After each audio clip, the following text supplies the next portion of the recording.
They left her to burn. Not because she was guilty, but because she refused to stay invisible. The night Elin Voss saved a wolf pup from the mayor's son, she signed her own death warrant. In Black Ridge, mercy is weakness, compassion is treason. And standing up for anything other than survival? That's suicide. But when they torched the forest to erase their crimes, Elin made a choice that would shatter everything they believed about power, about beasts, and about the girl they thought they could throw away. This is the story of how an outcast became a legend. Stay with me until the end. Hit that like button. And drop a comment with your city. I want to know where you're watching from. Because what happens next? You won't believe it. The first rule of surviving Black Ridge was simple. Don't be noticed. Elin Voss had learned that rule young, learned it the hard way, the way all unwanted children do, with bruises, insults, and the kind of silence that eats you from the inside out. She was 17 now, and she'd gotten good at being invisible. Not literally, of course. She was tall for a girl, nearly 5'10", with sharp features that didn't quite fit the soft, round-faced standard of frontier beauty. Her hair was dark, too dark, people said, and her eyes were an odd shade of amber that caught the light wrong. Mixed blood, they whispered. Cursed blood. Her mother had been an outsider. Her father? No one talked about him. And her grandmother, the only family she had left, was fading fast, coughing herself to sleep every night in their tiny shack on the edge of the village. Elin kept her head down, worked odd jobs, took the scraps no one else wanted, smiled when she had to, disappeared when she could. It was a miserable way to live, but it was living. That morning she'd gone into the woods before dawn to check her snares. 3 rabbits, enough to trade for flour and maybe some salted pork. She moved quietly through the underbrush, her boots worn thin, her coat patched so many times it looked like a quilt. The forest was her only refuge.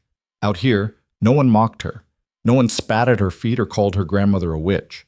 Out here, she could breathe. She was pulling the last rabbit from the wire when she heard the shout. "Get it! Don't let it run!" Her stomach dropped. That voice. She knew that voice. Cale Harrow, the mayor's son. 17, handsome in that clean-cut, too confident way that came from never being told no. He and his friends, Joran, Matthias, and Breck, were the worst kind of elite. Rich enough to do whatever they wanted, connected enough to get away with it. Elin should have left, should have grabbed her rabbits and slipped away before they saw her. But then she heard the whimper. High-pitched, desperate. An animal in pain. She didn't think. She just moved. Elin dropped the rabbits and ran toward the sound, her heart hammering. She broke through a thicket and stumbled into a small clearing and froze. 4 boys. All of them older, bigger, better fed than she'd ever been. They stood in a loose circle, laughing, their breath misting in the cold morning air. In the center, cornered against a fallen log, was a wolf pup. It couldn't have been more than a few months old. Silver fur, huge paws, and eyes that gleamed like polished coins. It was snarling, trying to look fierce, but its left hind leg was twisted at an ugly angle. Broken. Cale held a thick branch, grinning. "Come on, you little bastard. Let's see how tough you really are." Joran laughed. 20 copper says it pisses itself before you hit it. 30 says it bites him first, Matthias added. Elin's hands curled into fist. She should have walked away. She really should have walked away. Stop. The word came out louder than she'd intended. Sharp. Angry. All 4 boys turned. Cale's grin widened. Well, look who it is. He tilted his head, mock thoughtful. Elin Voss, the village charity case. What are you doing out here, little ghost? Leave it alone, Elin said, stepping forward. Her voice didn't shake. She was proud of that. It's just a pup. Just a pup? Cale raised an eyebrow. It's a wolf, Elin. You know what wolves do? They kill livestock. They attack travelers. This thing's gonna grow up and rip someone's throat out. Not if it's dead, Breck added helpfully. The pup whimpered again, pressing itself against the log. Its silver eyes locked on Elin, and for a moment she swore it understood. Help me. Cale raised the branch. Last chance, Mutt. Elin didn't think. She just moved. She closed the distance in 3 strides, grabbed the branch, and yanked it out of Cale's hand so hard he stumbled backward. The clearing went silent. Cale stared at her, his face cycling through shock, confusion, and then, slowly, dangerously, rage. "What the hell do you think you're doing?" Elin's heart was pounding so hard she thought it might crack a rib. But she didn't let go of the branch, didn't step back. "I said leave it alone." Jorn laughed, nervous, high-pitched. "She's lost her damn mind." "Give me the branch, Elin." Kale's voice was low now, controlled, the kind of calm that came right before violence. "Now." "No." His jaw tightened. "You don't get to tell me what to do. You're nothing. You're nobody. You're the weird little freak everyone tolerates because your grandmother used to be useful." He stepped closer. "So unless you want to end up like her, coughing yourself to death in a shack no one will miss, I suggest you drop that branch and get the hell out of my way." Elin's grip tightened. She thought about all the years she'd spent swallowing insults, biting her tongue, pretending she didn't hear when they called her cursed, when they blamed her for bad harvests or sick animals or anything that went wrong in their miserable little village. She thought about her grandmother, wasting away because no one would pay for medicine, because helping an outsider wasn't worth the cost. She thought about the pup, broken and terrified, about to die for entertainment. And she made a choice. "Go to hell, Kale." She swung the branch. Not hard enough to kill him, just hard enough to knock him off balance. The wood cracked against his shoulder and he went down with a shout, sprawling into the dirt. For a heartbeat, no one moved. Then Jorn lunged. Elin didn't have time to dodge. He slammed into her, and they both hit the ground. The branch flew from her hands. She tried to roll, to get her knees under her, but Matthias grabbed her arm and twisted it behind her back. Pain shot up her shoulder. She gasped, struggling, but Breck was already there, pinning her legs. Kale got to his feet slowly. His coat was filthy. His shoulder was bleeding where the branch had split the fabric. He looked at her with something cold and calculating in his eyes. "You just made a very big mistake, Elin." He picked up the branch. Elin's breath came fast and shallow. She tried to wrench free, but Matthias had her arm locked and Breck was sitting on her shins. Kale raised the branch over the pup. "No!" The branch came down, but it didn't hit the pup, because the pup wasn't there anymore. Elin had kicked out, hard, and caught Breck in the knee. He yelped and fell sideways. In that split second, she twisted, yanked her arm free from Matthias's grip, and threw herself forward. She landed on top of the pup, curling her body around it, shielding it with her back. The branch came down on her instead. Pain exploded across her shoulders. She bit down on a scream, tasted blood. "Move!" Kale shouted. She didn't move. The branch came down again, and again. She could hear the pup whimpering beneath her, could feel its heartbeat against her ribs, fast, frantic, alive. "Worth it," she thought. "Worth it, worth it, worth it. It. Enough!"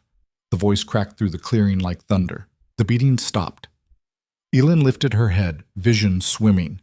Through the blur, she saw a figure striding toward them, tall, broad-shouldered, dressed in the dark wool coat of the village constable, Elder Garin. He was old, maybe 60, with a face like carved stone and eyes that missed nothing. He'd been constable for as long as Elin could remember. Fair, people said. Tough, but fair. He took one look at the scene, Kale holding the branch, Elin on the ground, the pup trembling beneath her, and his expression went very, very cold. What in the name of reason is going on here? Kale dropped the branch immediately. Elder Garin, thank the... He stopped, recalibrated. She attacked me. I was just defending myself. Elin tried to sit up. Her back screamed in protest. That's a lie. She's insane, Jorn added quickly. We were just walking, and she came out of nowhere. With a branch, Matthias said, nodding vigorously. Tried to kill Kale. Garen's gaze flicked to Elin. That true? She opened her mouth, closed it. What was she supposed to say? They were going to kill a wolf pup, so I stopped them. In Blackridge, that wasn't a defense. That was proof of insanity. She's protecting a wolf, Kale said, his voice dripping with disbelief. A wolf, Elder. You know what that means. Garen's eyes narrowed. He stepped closer, crouched down, and gently moved Elin aside. The pup tried to crawl away, but its broken leg buckled. It collapsed with a pitiful yelp. Garen studied it for a long moment. Then he stood. You boys, go home. But now. There was no arguing with that tone. Cale shot Elin a look that promised retribution, then turned and stalked off, his friends trailing behind. When they were gone, Garen sighed. "You're bleeding." "I'm fine." "You're not fine. And you're not smart either." He glanced at the pup. "You know what people are going to say when they find out you saved a wolf?" "I don't care what they say." "You should." He crouched again, meeting her eyes. "Elin, listen to me. Cale Harrow is the mayor's son. You just humiliated him in front of his friends. He's not going to forget that. And his father—" He shook his head. "Mayor Harrow doesn't forgive insults." "So what was I supposed to do? Let them kill it?" "Yes." His voice was flat, honest. "That's exactly what you should have done." Elin looked down at the pup. It was watching her with those huge silver eyes, panting, scared but alive. "I couldn't," she said quietly. Garen was silent for a moment. Then he sighed again, longer this time. "I know." He stood, offering her a hand. "Come on, let's get you home before someone else sees you." Elin took his hand and let him pull her to her feet. Pain radiated through her back, but she ignored it. She bent down, carefully scooped up the pup, and cradled it against her chest. It was heavier than she'd expected, warm. "What are you going to do with it?" Garen asked. "I don't know yet." "Elin?" "I'll figure it out." He studied her for a long moment. Then he shook his head, almost smiling. "You're going to get yourself killed one of these days, girl." "Probably. And I'm going to be the one who has to tell your grandmother." "She'll understand." "That's what I'm afraid of." He walked her to the edge of the forest, then stopped. "Be careful, Elin. Cale's not going to let this go. And neither is his father." "I know." "Do you?" He looked at her hard. "Because I don't think you do. This isn't just about a wolf. This is about power, control. You made him look weak, and weak men do dangerous things." Elin shifted the pup in her arms. "I'll be careful." Garen didn't look convinced, but he nodded. "Go home. Tend to that pup. And for the love of all that's holy, stay out of trouble." "I'll try." He snorted. "You're a terrible liar." He turned and walked back toward the village, leaving Elin alone at the forest's edge. She looked down at the pup. It had stopped whimpering. Its breathing had evened out. It was staring at her with an intensity that felt almost knowing. "You'd better be worth it," she muttered. The pup licked her hand. Elin smiled despite herself. Then she turned and headed home. Her grandmother was awake when she arrived. That was unusual.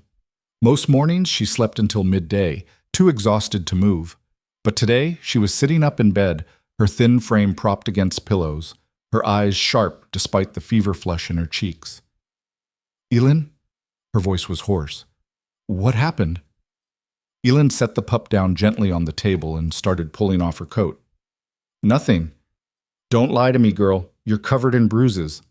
"I'm fine." "And the wolf?" Elin froze. "How did you—" "I'm old, not blind." Her grandmother coughed, a wet, rattling sound. "Sit down. Let me see." Elin sat. Her grandmother's hands were cold and trembling, but her touch was gentle as she examined the pup's leg. "Broken," she said after a moment. "Clean break, though. Could be worse." She glanced at Elin. "You saved it from Cale Harrow." It wasn't a question. "How do you know?" "Because I know you." Her grandmother smiled faintly. "And I know that boy. He's been cruel since he could walk." She stroked the pup's head. "This is no ordinary wolf, Elin." "What do you mean?" "Look at its eyes. Look at its fur." She coughed again. "This is a northern wolf. They don't come this far south, not unless something's very wrong." Elin frowned. "Northern wolves?" "From the deep forests, the old places." Her grandmother's voice dropped. "They say the northern wolves are different. Smarter, stronger. Some say they're blessed. Others say they're cursed." She looked at Elin. "Either way, saving one is dangerous. I couldn't just— I know." Her grandmother squeezed her hand. "You've always had too much heart for this place, Elin. Too much fire." She smiled sadly. "You're like your mother." Elin's throat tightened. "Gran, she would be proud of you. She'd think I was an idiot." "That too." They sat in silence for a moment. Then her grandmother coughed again, harder this time, her whole body shaking. Elin grabbed a cloth, held it to her mouth until the fit passed. When she pulled it away, there was blood. Her grandmother saw her face and shook her head. Don't. Gran, you need medicine. We can't afford medicine. I'll find a way. Elin. Her grandmother's grip tightened. Listen to me. I don't have much time left. We both know it, so stop pretending. She took a shallow breath. When I'm gone, you need to leave this place. I'm not leaving you. You have to. Blackridge will never accept you. You know that. Your mother knew it. That's why she left. Her eyes were fierce. Promise me. When I'm gone, you'll go. You'll find somewhere better, somewhere you can be more than just this. Elin's vision blurred. I promise. Her grandmother nodded, satisfied. Then she looked at the pup. What are you going to do with it? I don't know. Splint the leg, I guess. Wait for it to heal. And then? Let it go. Her grandmother smiled. Good girl. She lay back against the pillows, exhausted. Within minutes, she was asleep. Elin sat beside her for a long time, listening to the rasp of her breathing. Then she turned to the pup. It was watching her again. Calm now. Waiting. All right, she said quietly. Let's fix that leg. It took her most of the afternoon. She didn't have proper splints, so she used strips of bark and cloth, binding them carefully around the pup's leg. It whimpered a few times, but it didn't bite, didn't fight. When she was done, she set it down on a pile of blankets near the fire. Stay, she said. The pup tilted its head. I mean it. No running off. No getting into trouble. It yawned. Elin snorted. You're going to be a pain, aren't you? The pup wagged its tail. She was about to say something else when she heard voices outside. Loud. Angry. Her stomach dropped. She moved to the window, peered through the cracked glass. A crowd was gathering in the village square. 20, maybe 30 people. And at the center, standing on the steps of the town hall, was Mayor Harrow. Tall, barrel-chested, gray-haired and gray-eyed, with a voice that could carry across a battlefield. Next to him, bruised and bleeding, stood Kale. Elin's blood went cold. She couldn't hear what they were saying from this distance, but she didn't need to. She knew exactly what was happening. Kale was telling his version of the story, the version where Elin was the villain, and the crowd was listening. She watched as Elder Garin stepped forward, tried to say something, but Mayor Harrow cut him off with a sharp gesture. Then Harrow pointed, directly at her shack. The crowd turned as one. Elin stepped back from the window, heart racing. Gran, she said quietly, wake up. Her grandmother didn't stir. Gran! Nothing. The voices were getting closer now. She could hear footsteps, shouts. Bring her out! She attacked the mayor's son. Freak! Elin looked at the pup. It was standing now, ears flat, teeth bared. Hide, she whispered. It didn't move. Please. The door exploded inward. Mayor Harrow filled the doorway like a storm cloud. Behind him, the crowd pressed close. Faces Elin recognized, people she'd lived beside her whole life. Now they looked at her like she was poison. Elin Voss. Harrow's voice was measured, calm, the kind of calm that meant he'd already decided her fate. Step outside. Elin didn't move. Her grandmother was still unconscious, sprawled on the bed, her breathing shallow. The pup stood between Elin and the door, hackles raised, a low growl rumbling in its chest. I said step outside. Why? Elin's voice came out steadier than she felt. So you can finish what your son started? Harrow's jaw tightened. My son was attacked, unprovoked, by you. That's a lie. There were witnesses. Yeah, his friends. Elin took a step forward. You want the truth? Your son was torturing an injured animal. I stopped him. That's it. A murmur rippled through the crowd. Harrow raised a hand and it died immediately. You struck him with a branch. After he tried to beat me, you interfered with his lawful business. Lawful? Elin's laugh was bitter. Since when is killing something for fun lawful? Since it's a wolf.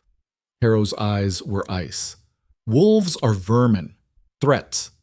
We don't coddle them, we eliminate them. He stepped inside and the crowd surged forward with him. And anyone stupid enough to defend one, they become a threat too. Elin's hands curled into fists. Get out of my house. This isn't your house. It belongs to the village. We've allowed you and your grandmother to live here out of charity. He looked around the cramped, shabby room with obvious distaste. Charity you've now repaid with violence. I didn't. Enough. Harrow gestured, and two men pushed past him. Jace and Tormund, both farmers, both twice Elin's size. Search the place. For what? Elin demanded. Harrow didn't answer. Jace went straight for the cupboards, yanking them open, throwing aside pots and pans. Tormund headed for the back room where Elin's grandmother slept. Don't touch her! Elin started forward, but Harrow caught her arm. His grip was iron. Stay still. She's sick. She's a witch, someone shouted from the crowd. Always has been. That's not true. Found something, Tormund's voice echoed from the back room. Elin's stomach dropped. Tormund emerged holding a leather pouch. He opened it, tipped the contents into his palm. A cascade of silver coins spilled out, more money than Elin had seen in her entire life. The crowd gasped. Harrow's smile was slow, satisfied. Well, well, that's not mine.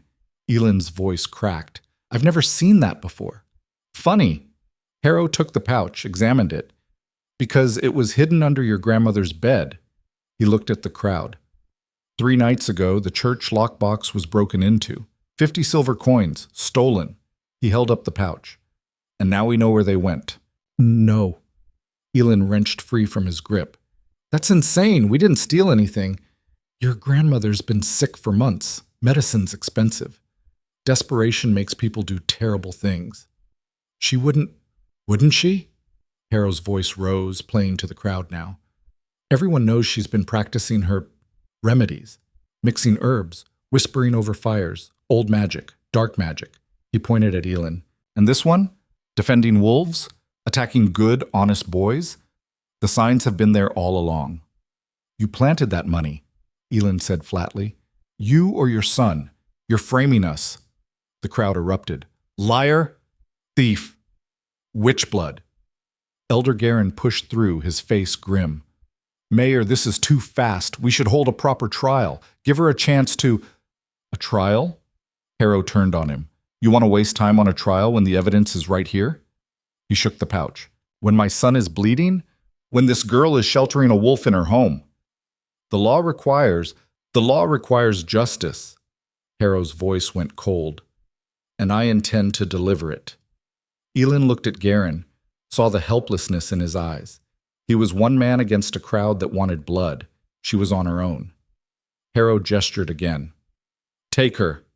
Jace grabbed Elin's left arm. Tormund took her right. She struggled, but they were too strong, their hands like vices. Wait, my grandmother... Your grandmother will be dealt with. Harrow's tone was final. As for you... She didn't do anything, Elin shouted. She's dying.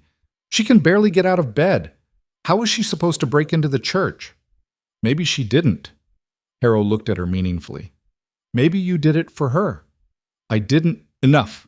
He nodded to the men. Lock her in the storage shed until we decide what to do with her. They dragged her toward the door. Elin twisted, trying to look back at her grandmother. Gran, wake up! But her grandmother didn't move. The pup did, though. It lunged forward, snarling, and sank its teeth into Tormund's calf. Tormund screamed, kicked out. The pup yelped, tumbled across the floor, its splint cracking on impact. No! Elin wrenched free for just a second, dropped to her knees beside it. The pup was panting, eyes wide with pain, but it tried to stand, tried to protect her. Harrow's boot came down on its ribs. The pup collapsed with a high, keening sound. No, don't! Jace yanked her upright. Elin thrashed, screaming, but they dragged her out into the cold afternoon air, past the jeering crowd, down the muddy street to the storage shed behind the town hall. They threw her inside. The door slammed. A lock clicked. Darkness. Elin hit the ground hard. The breath knocked out of her. She lay there for a long moment, gasping, pain radiating through her ribs, her back, her everything. Then she forced herself up. The shed was small, windowless, freezing. It smelled like old wood and rust. She could hear voices outside, muffled, angry. She pressed her ear to the door. Burn the shack, someone was saying. Harrow. The wolf, too. What about the old woman? She's as good as dead anyway. Let her sleep through it. And the girl? A pause. Then, we'll hold a trial tomorrow. Let the people decide. But make sure they understand what's at stake. A thief, an attacker, someone who puts animals above her own neighbors. Another pause. It won't take long. Footsteps retreated. Elin sank to the floor, her mind racing. They were going to kill her grandmother, burn her alive in her sleep. And the pup? She couldn't think about the pup. If she did, she'd lose it completely. She looked around the shed. There had to be a way out. A loose board, a weak hinge, something. Nothing. The walls were solid. The door was thick oak. And even if she could break through, there were at least 20 people outside. She wouldn't make it 10 feet. She was trapped. She pressed her forehead against the cold floor and tried not to scream. Hours passed. Maybe. It was hard to tell in the dark. Her mind kept circling back to her grandmother, to the pup, to the way Kyle had looked at her in the forest, like she was an insect he could crush just for fun, to the money, planted, obvious. And no one cared, because it wasn't about the money. It was about control. Harrow couldn't let her get away with humiliating his son, couldn't let anyone think they could stand up to him. So he'd manufactured a crime, turned the village against her, and now he'd eliminate the problem. Clean, simple, legal. Elin's hands clenched. If she got out of this, when she got out of this, she was going to make him pay. The sound of the lock turning jolted her upright. The door cracked open. Firelight spilled in, silhouetting a figure. Get up. Elin's eyes adjusted. It was Garen. She scrambled to her feet. What? Quiet. He glanced over his shoulder, then stepped inside, pulling the door almost closed behind him. We don't have much time. What's happening? They're preparing to burn your house. Your grandmother... He stopped. I'm sorry, Elin. She's gone. The words didn't register at first, then they did. All at once. Gone. Elin's knees buckled. Garen caught her before she fell. No. Her voice was a whisper. No, she was sleeping. I know. Garen's voice was rough. I checked on her myself. She passed about an hour ago, peacefully. He paused. She didn't suffer. Elin couldn't breathe, couldn't think. Her grandmother. The only person in this world who'd ever loved her. The only person who'd ever cared. Gone. I'm sorry, Garen said again. I tried to stop them, tried to get her out, but Harrow wouldn't let anyone near the shack, and by the time I convinced him to let me check, he shook his head. It was too late. Elin pulled away from him, staggered to the wall, pressed her forehead against the rough wood. She wanted to scream, to cry, to tear the whole village apart with her bare hands, but she couldn't, because if she started, she'd never stop. Elin. Garen's voice was quiet. Listen to me. You need to leave. She didn't respond. Harrow's planning to hold the trial at dawn. It's rigged. You know that. They'll find you guilty, and then... He didn't finish. You have to run. Tonight. Where? Elin's voice was hollow. Where am I supposed to go? Anywhere but here. North, maybe. The forests are deep. You could lose yourself. They'll hunt me. Probably. And if they catch me, they'll kill me. Yes. Elin turned, looked at him. Then what's the point? Garen met her eyes. The point is, you'll be alive. And alive means there's a chance to survive, a chance to... He stopped. A chance to make them pay. Something flickered in Elin's chest. Small, fragile. Anger. Not the hot, explosive kind. The cold, focused kind. The kind that didn't burn out. The pup, she said, is it alive, barely. Harrow's men threw it in the shack with your grandmother. They're planning to burn it with everything else. The anger grew. I need to get it out. Elin, I'm not leaving it. It's a wolf. It'll survive on its own. It has a broken leg. It can't even walk. Elin straightened. I saved it once. I'm not letting them kill it now. Garen stared at her. Then he sighed. You're going to get yourself killed. Maybe. Definitely. Then help me. He looked at her for a long moment. Then he reached into his coat and pulled out a small knife. If I do this, I'm finished. Harrow will have my head. You don't have to. I know. He pressed the knife into her hand. But your grandmother was a good woman, and you, he smiled faintly, you've got more spine than this whole damn village combined. Someone should live to tell that story. Elin's throat tightened. Thank you. Don't thank me yet. He glanced at the door. They're gathering wood for the fires. You've got maybe 20 minutes before they light it. Go to the shack, get the wolf, and run. Don't look back. Don't stop. Just run. What about you? I'll buy you time. He stepped back, opened the door. Go. Elin didn't hesitate. She slipped past him into the night. The village was chaos. People were shouting, hauling logs and branches toward her shack. Someone had already piled kindling against the walls. The air smelled like pitch and smoke. Elin kept to the shadows, moving fast, her heart hammering. She reached the shack's back wall and pressed herself flat against it. Voices, close. Should have just killed her in the forest, someone was saying. Kale would have saved us all this trouble. Your father wanted it done properly, Joran. Public, so no one gets ideas. Still, waste of time. Their footsteps moved away. Elin exhaled slowly, then crept around to the side of the shack. The door was barred from the outside, a thick plank wedged across it. She worked quickly, prying it loose with the knife. The wood groaned, but the noise was lost in the chaos. The plank came free. Elin eased the door open and slipped inside. The stench hit her immediately. Smoke, blood, sickness. Her grandmother lay on the bed, still and pale, her eyes closed. She looked small, peaceful. Elin forced herself to look away. The pup was in the corner, curled into a tight ball, shivering.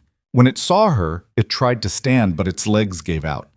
Elin crossed to it in 3 strides, knelt, scooped it into her arms. It was heavier than before. Its breathing labored. I've got you, she whispered. I've got you. The pup's eyes locked on hers, and for just a second, Elin swore she saw something there. Recognition, understanding, trust. She turned to leave, and froze. Mayor Harrow stood in the doorway. He wasn't alone. Kale was beside him, grinning, and behind them, a crowd. Well, Harrow's voice was soft, dangerous. Looks like the thief decided to come back. Elin's grip on the pup tightened. Get out of my way. Your way. Harrow stepped inside. This isn't your house anymore, Elin. It's evidence. And you... He gestured to the men behind him. You're under arrest. For what? Saving an animal? For theft. For assault? For escaping lawful custody. His eyes glittered. And now? For breaking and entering. You planted that money. But prove it. Elin looked past him at the crowd, saw their faces, anger, fear, hatred. No one was going to help her. She was alone. Last chance, Harrow said. Put down the wolf. Come quietly. Maybe I'll be merciful. Elin met his eyes. Go to hell. She lunged, not at Harrow, at the window. She hit it shoulder first, the glass exploding outward in a shower of fragments. Pain lanced through her arm, but she didn't stop. She rolled, landed hard, the pup yelping in her arms. Shouts erupted behind her. She ran. Her legs burned. Her lungs screamed. The pup was heavy, awkward, slowing her down. She could hear them behind her, boots pounding, voices shouting, There! Don't let her reach the forest! The trees were so close, just another 100 feet. Something hit her from behind. She went down hard, the pup tumbling from her arms. Pain exploded through her skull. Hands grabbed her, hauled her upright. Kale's face swam into view, split by a vicious grin. Gotcha. He hit her. Her head snapped back. Blood filled her mouth. That's for the branch, he said. He hit her again. That's for making me look like an idiot. Again. And that's just because I feel like it. Elin's vision blurred. She tried to fight, but there were too many of them, hands everywhere, holding her down, pinning her. Enough! Harrow's voice cut through the chaos. Bring her back to the shack. They dragged her. Elin tried to struggle, but her body wouldn't cooperate. Everything hurt. She could see the pup. It was crawling toward her, whimpering, its broken leg dragging. And the wolf, Harrow added. Someone kicked it aside. It yelped, went still. No! Elin's voice was a rasp. They threw her into the shack. She hit the floor next to her grandmother's body. The door slammed. Through the cracks she could see them piling more wood, heard the scrape of flint, fire. They were going to burn her alive. Elin tried to stand. Her legs wouldn't hold her. She crawled instead toward the door, clawing at the wood. Please. No one answered. Smoke began to seep through the cracks. Elin coughed, her eyes burning. She could hear the pup whimpering somewhere behind her, could smell the acrid stench of burning wood. This was it. This was how she died. Alone, in the dark, in the home where she'd grown up, murdered by people who were supposed to be her neighbors. She pressed her forehead against the door and closed her eyes. Then she heard it. A howl. Not the pup. Something else. Something bigger. The crowd outside went silent. Then, screaming. Elin's eyes snapped open. The howl came again, closer now, deep, primal, a sound that made her bones vibrate. More screams, shouts. The thud of bodies hitting the ground. The smoke was thicker now, choking her. She could barely see. But she heard the door splinter, heard the wood crack, felt the cold night air rush in. A shape filled the doorway. Huge, furred, eyes like molten gold. A wolf, but not like the pup. This one was massive, easily the size of a horse, its shoulders broad, its teeth the length of daggers. Its fur was black as midnight, and when it looked at her, Elin felt her breath stop. The wolf stepped inside. Elin couldn't move, couldn't speak. It walked past her, slowly, deliberately, to where the pup lay. It lowered its head, nuzzled the pup gently. The pup whined, licked the massive wolf's muzzle. Then the wolf turned back to Elin. Their eyes met. And Elin understood. This wasn't just a wolf. This was the pup's father. The wolf stepped closer, its gaze boring into hers. For a moment she thought it might kill her, end her right there. Instead, it dipped its head. A gesture, clear, unmistakable. Come. Elin didn't question it. She grabbed the pup, cradled it against her chest, and stood on shaking legs. The wolf turned and walked out into the burning night. Elin followed. Outside, the village was in chaos. People were running, screaming, scattering in every direction. Bodies lay in the mud, unconscious, maybe dead. Harrow was shouting orders that no one was listening to. And in the center of it all stood 3 more wolves, just as massive, just as terrifying. They formed a protective circle around Elin as she stumbled forward. No one dared approach. The black wolf led her to the forest's edge. Then it stopped, looked back at her one more time. Its eyes seemed to ask a question. Elin looked back at the village, at the burning shack, at the people who'd tried to kill her. She thought about her grandmother, about everything she'd lost, about everything they'd taken. Then she looked at the wolf, and she nodded. The wolf turned and vanished into the trees. Elin followed. Behind her, the village burned, and for the first time in her life, she didn't look back. The forest swallowed them whole. Elin ran until her lungs felt like they'd collapse. The pup clutched against her chest, its heartbeat frantic against her ribs. The wolves moved around her like shadows, silent, impossibly fast, their massive forms weaving between trees that seemed to bend away from them. She didn't know where they were going, didn't care. Anywhere was better than Black Ridge. The ground sloped upward, rocky and uneven. Elin stumbled, caught herself, kept moving. Her feet were numb. Her hands were bleeding where she'd cut them on the glass.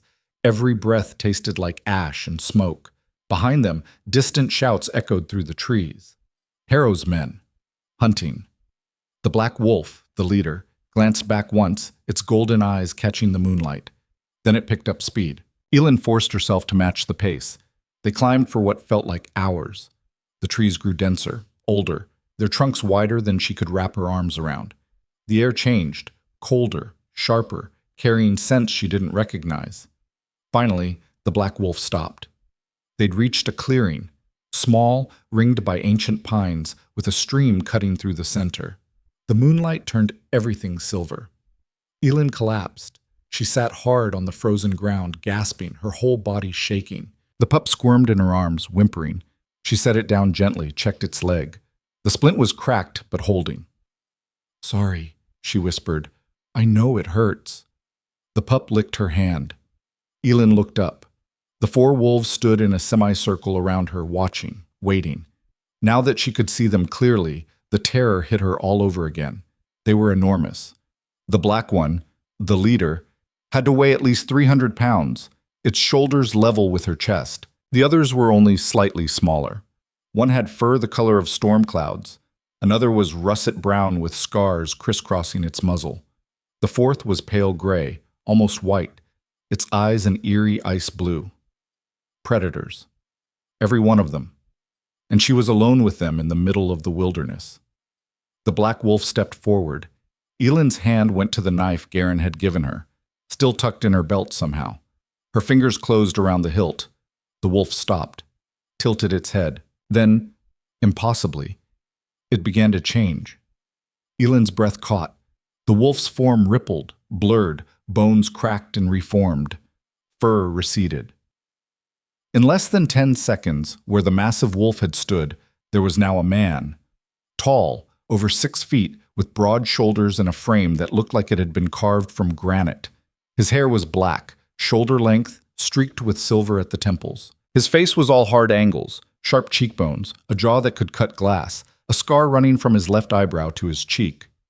He was naked. Elin looked away fast, her face burning. "You can look." His voice was deep, rough, like gravel scraping stone. "I'm not shy." She kept her eyes fixed on the ground. "Put some clothes on." A pause, then a low chuckle. "Fair enough." She heard rustling, movement. When she looked up again, he'd pulled on leather pants and a heavy fur cloak that one of the other wolves had apparently been carrying. He was tying it closed, his movements efficient. The other 3 wolves were watching him, waiting for orders. "Go," he said. "Patrol the perimeter. If anyone from the village followed us, don't kill them. Just scare them back." The wolves, creatures, whatever they were, melted into the trees without a sound. The man turned his full attention to Elin. She gripped the knife tighter. "Easy." He raised his hands, palms out. "I'm not going to hurt you. You're a—" She couldn't finish, couldn't process what she'd just seen. "Shapeshifter." He lowered his hands slowly. "Specifically, a wolf shifter. From the northern pack." He gestured to the pup. "That's my son." Elin looked down at the pup. It was staring at the man with obvious adoration, tail wagging despite its injuries. "Your son," she repeated. "Yes. You're a wolf who turns into a man, or a man who turns into a wolf, depending on how you look at it." He crouched, bringing himself closer to eye level. "My name is Kyle Thorne. I'm the alpha of the northern pack, and you," his eyes narrowed slightly, "are the human who saved my son's life." Elin's mind was spinning. Shapeshifters, wolves that turned into people. This couldn't be real. It had to be shock or smoke inhalation. Or, "I can hear your heartbeat," Kyle said quietly. "You're terrified. That's smart. But I need you to listen. Can you do that?" She nodded, not trusting her voice. "Good." He sat back on his heels. 3 days ago, my son wandered too far from the pack. He's young, reckless, thought he could explore the human settlements without getting caught. His jaw tightened. He was wrong. Got himself trapped by those boys, your mayor's son and his friends. They broke his leg. Would have killed him if you hadn't intervened. "How do you know that?" "Because I was tracking him. By the time I found his trail, you'd already taken him to your home." Kael's expression softened slightly. "You splinted his leg, fed him, protected him, even when it cost you everything." Elin's throat tightened. "They killed my grandmother." "I know. I'm sorry." "And they tried to kill me." "I know that too." His eyes met hers, and there was something fierce in them, something that looked almost like respect. "That's why I came, to repay the debt." "Debt?" "You saved my son. That's not a small thing. Among my people, it's sacred." He gestured to the clearing. "So I'm offering you a choice." Elin waited. "Option 1, I take you to the nearest human settlement. It's 2 days' walk north, a trading post. They won't know you, won't care about Blackridge. You can start over." "And option 2? Kael's gaze sharpened. "You come with me, to the northern pack." "Why would I do that?" "Because you're injured. exhausted, grieving. You won't survive the wilderness on your own. He paused. And because I can give you what you want. What I want? Justice. The word hung in the air like a blade. The people who killed your grandmother, who tried to kill you, you want them to pay. Don't bother denying it. I can smell the anger on you. Elin's hands clenched. So what? You'll kill them for me? If that's what you want, but I'm guessing you want more than that. You want them to know why, to understand what they did, to suffer the way you've suffered. He leaned forward. I can help you do that, but it'll cost you. What kind of cost? Time, training, pain. His eyes didn't waver. You'd have to live with the pack, learn our ways, prove yourself. It won't be easy, and there's no guarantee you'll survive. Survive what? Kyle smiled, but there was no warmth in it. The transformation. Elin's blood went cold. You want to turn me into one of you? Not want, offer. He stood, his frame casting a long shadow in the moonlight. You have the blood for it. I can smell it. Your grandmother wasn't fully human, was she? Elin opened her mouth, closed it. Her grandmother had always been different, stronger than she should have been, more perceptive. And there were stories, whispers about her mother, about where she'd come from, about the things she could do. Elin had never believed them, until now. My grandmother never, She probably didn't know, Kyle said. Or she knew and chose not to tell you. Either way, the blood's there. Dormant, weak, but there. He crossed his arms. The transformation ritual would wake it up, force it to the surface. If it works, you'd become like us, stronger, faster, able to shift. And if it doesn't work, you die. Elin stared at him. That's your offer? Risk death on the chance I might become a monster? We're not monsters. His voice went hard. We're survivors. We adapt, we endure, and we protect our own. He gestured to her. Right now you're human, fragile, easy to kill. But if you survive the ritual, you'd be something more. Something that Blackridge could never touch again. I don't want to be a wolf. You'd still be you, just stronger. He paused. Think about it. Your grandmother died because she was sick, weak, human. If she'd had our blood, she'd still be alive. And those people who burned your home, they'd be the ones running scared. Elin's chest tightened. That's not fair. Life isn't fair. You know that better than anyone. Kyle's expression softened slightly. Look, I'm not going to force you. This is your choice. But make it fast. We can't stay here long. If Harrow's men are smart, they'll bring dogs. Fire. Enough people to overwhelm even us. Elin looked down at the pup. It was curled at her feet, watching her with those huge silver eyes. She thought about her grandmother, about the way she'd looked on that bed, small, pale, gone, about Kale's fist hitting her face, Harrow's cold smile, the jeering crowd, about the fire. They'd tried to erase her, make her disappear like she'd never mattered. And part of her, the part that had spent 17 years swallowing insults and staying invisible, wanted to let them. But another part? That part wanted to burn them all to the ground. If I do this, she said slowly, and I survive, what then? Then you're pack. You train. You learn. And when you're ready, we deal with Blackridge. How? Kale's smile returned, sharper this time. However you want. We can destroy them. Or we can make them wish we had. Elin's pulse quickened. I want them to suffer. Good. So do I. They hurt my son. He extended his hand. So, do we have a deal? Elin looked at his hand, rough, scarred, the fingers long and strong. A hand that had just torn through a village. A hand offering her power she couldn't imagine. A hand that might kill her. She thought about her grandmother's last words. Promise me. When I'm gone, you'll leave this place. She'd promised, but she'd never said she'd leave alone. Elin took his hand. His grip was firm, warm. Deal. Kale nodded. Then we leave now. The ritual has to happen at the pack's sacred ground, 2 days north. Can you walk?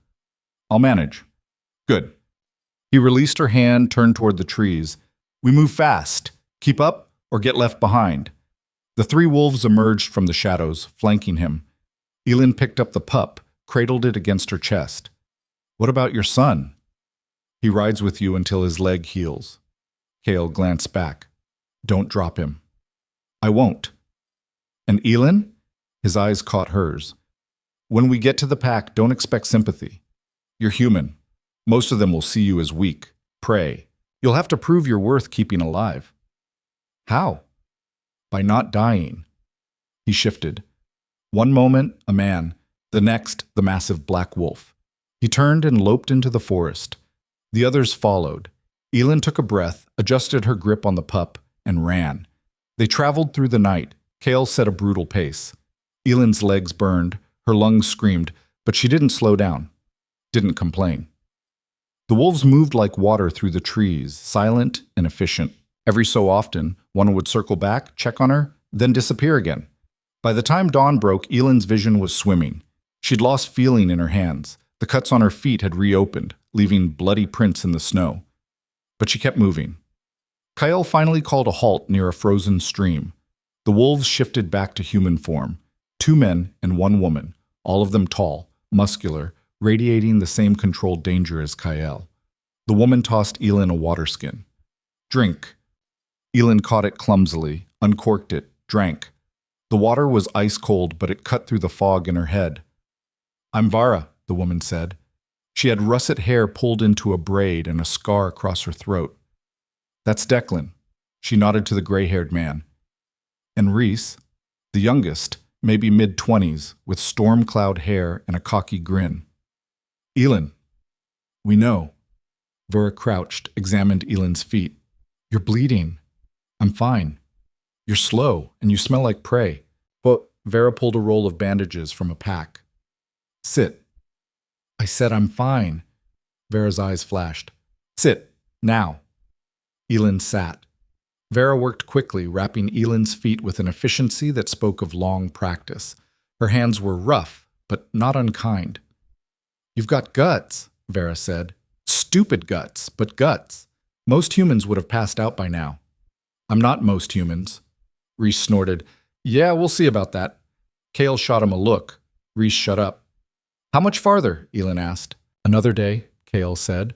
Maybe less if you can keep this pace. I can. We'll see. They rested for an hour. Elin tried to sleep but couldn't. Every time she closed her eyes, she saw fire. Heard screams, saw her grandmother's body. When they started moving again, her legs almost gave out. But she forced herself upright, forced herself forward. The pup whined softly in her arms. I know, she whispered. I know it hurts. By midday, the landscape changed. The trees grew taller, their trunks wrapped in moss. The air smelled different, wilder, older. They were deep in the northern forest now, the kind of place humans didn't go, the kind of place humans didn't come back from. As dusk fell, they reached a cliff face, sheer rock, maybe 100 feet high, covered in ice. Kale stopped at its base. We're here. Elin looked around. Here? I don't see anything. Kale pressed his hand against the rock. There was a grinding sound, stone sliding against stone. A section of the cliff face swung inward, revealing a tunnel. Welcome, Kyle said, to the northern pack. The tunnel was narrow, lit by glowing fungi that pulsed with a faint blue light. The air was warmer here, carrying the scent of earth and smoke. They walked for maybe 10 minutes before the tunnel opened into a massive cavern. Elin stopped dead. The cavern was enormous, easily the size of Black Ridge's entire village square. Firelight flickered from dozens of alcoves carved into the walls. Furs and blankets were piled in corners. Weapons hung from racks. And everywhere, were wolves. Some in animal form, lounging or sleeping. Others in human form, talking, eating, sharpening blades. All of them stopped when Kyle entered. Silence fell like a hammer. Then, as one, they turned to look at Elin. She felt their stares like physical weight, hundreds of eyes, predator eyes, assessing, judging, finding her lacking. Kale strode forward, his presence filling the space. This is Elin Voss. She saved my son. She's under my protection. A murmur ran through the crowd. A man stepped forward, older, gray-bearded, with eyes like chips of flint. You brought a human here, Kael, to our home? I did, Marcus. Why? Because I owe her a debt, and because she has the blood. That caused a stir. Marcus's eyes narrowed. You're certain? I am. Then you plan to psst? Yes. Marcus looked at Elin. His gaze was cold, analytical. She's weak, half dead already. The ritual will kill her. Maybe. Probably. That's her choice to make. Marcus's jaw tightened, but he stepped back. Your call, Alpha. Kael nodded. He turned to the crowd. She stays. Anyone who has a problem with that can take it up with me. No one spoke. Kael gestured to Vera. Get her fed, cleaned, then bring her to the ritual chamber. Wait, Elin's voice cracked. Now? You want to do it now? Kael looked at her. You've lost blood. You're exhausted. The longer we wait, the weaker you get. And the weaker you are, the less chance you survive. You agreed to this, Elin. Don't back out now. She wanted to. Every instinct screamed at her to run, but she thought about Harrow, about Kael, about the crowd cheering as they lit the fire. She thought about her grandmother, and she straightened. I'm not backing out. Good. Kael's expression didn't change. Then let's get this over with. Vera led her to a side chamber. There was a basin of water, clean clothes, food. Elin washed quickly, her hands shaking. The water turned red. She pulled on the clothes, leather pants, a wool tunic, soft boots. They fit reasonably well. The food was simple. Bread, dried meat, some kind of soup. She forced herself to eat even though her stomach was churning. When she was done, Vera returned. Ready? Elin nodded. Vera's expression softened slightly. For what it's worth, I hope you make it. Why? Because Kael doesn't offer this lightly, and because anyone brave enough or stupid enough to punch the mayor's son deserves a second chance. Elin blinked. How did you? Kael told us everything. Vera smiled faintly. You've got fire, girl. Let's see if you've got the strength to match. She led Elin deeper into the cavern, down a winding staircase carved into the rock. The temperature dropped with every step. Finally, they reached a chamber. It was circular, maybe 30 feet across. The walls were covered in symbols Elin didn't recognize, carved deep into the stone, filled with something that glowed faintly red. In the center was a raised platform. Stone. Worn smooth. Kael stood beside it, waiting. He'd changed into ceremonial robes, dark, heavy, embroidered with silver thread. Around the chamber's edge stood a dozen wolves in human form. Elders, Elin guessed. Their faces were hard, skeptical. Kael gestured to the platform. Lie down. Elin climbed onto it. The stone was freezing. Kael moved to stand over her. This is going to hurt. More than anything you've ever felt. Your body will try to reject the change. Most people pass out, some die. He paused. If you want to stop, now's your chance. Elin looked up at him. Will it give me the strength to make them pay? If you survive? Yes. Then do it. Kael nodded. He raised his hands, began to chant. The language was old, guttural. It made Elin's teeth ache. The symbols on the walls began to glow brighter. The elders joined in, their voices rising, layering over Kael's. Heat flooded the chamber. Kael pressed his palm to Elin's chest. Pain exploded through her. It felt like fire, like her bones were melting, her skin peeling away. She tried to scream, but no sound came out. The world tilted, blurred. She could feel something inside her, something ancient, feral, violent, clawing its way to the surface. It wanted out. It wanted to tear, to rend, to kill. Elin fought it, but it was too strong. Her back arched, her body convulsed. Blood filled her mouth. Through the haze, she heard Kael's voice, steady, commanding. Don't fight it. Let it in. Control it. Control it? It was killing her. Elin, Kael's voice was sharp. Listen to me. You're stronger than this. Prove it. Stronger. She thought about Kael's fist, Harrow's smile, the fire. Thought about her grandmother dying alone. Thought about being weak her whole life. No. No more. Elin stopped fighting. She grabbed the beast inside her, grabbed it with everything she had, and pulled it close, held it, owned it. The pain shifted, changed. It was still unbearable, but now it felt like becoming. Her vision cleared. She could see Kael's face above her, his eyes wide. "That's it," he said. "Hold on. Just a little longer." Something cracked inside her. Elin screamed, and then silence. The pain stopped. Elin lay on the platform, gasping, her body drenched in sweat. Every nerve felt raw, exposed, but she was alive. Kael stepped back, his expression unreadable. "It's done." Elin tried to sit up. Her arms gave out. Vara was suddenly there, supporting her. "Easy. Don't move too fast." "Did it?" Elin's voice was a rasp. "Did it work?" Kael crouched beside her. His eyes were strange, cautious. "Look at your hands." Elin lifted them. They were shaking, covered in blood. But the cuts were gone. Her skin was smooth, unbroken, and her fingernails, they were longer, sharper, almost like claws. "It worked," Kael said quietly. "You're one of us now." Elin stared at her hands. One of them, a shifter, a wolf. She should have felt relieved, triumphant. Instead, she felt hollow. "What happens now?" she whispered. Kael stood. "Now you rest. Tomorrow, you train. And when you're ready," his smile was cold, "we go hunting." Elin closed her eyes. Somewhere in the distance, she could hear howling.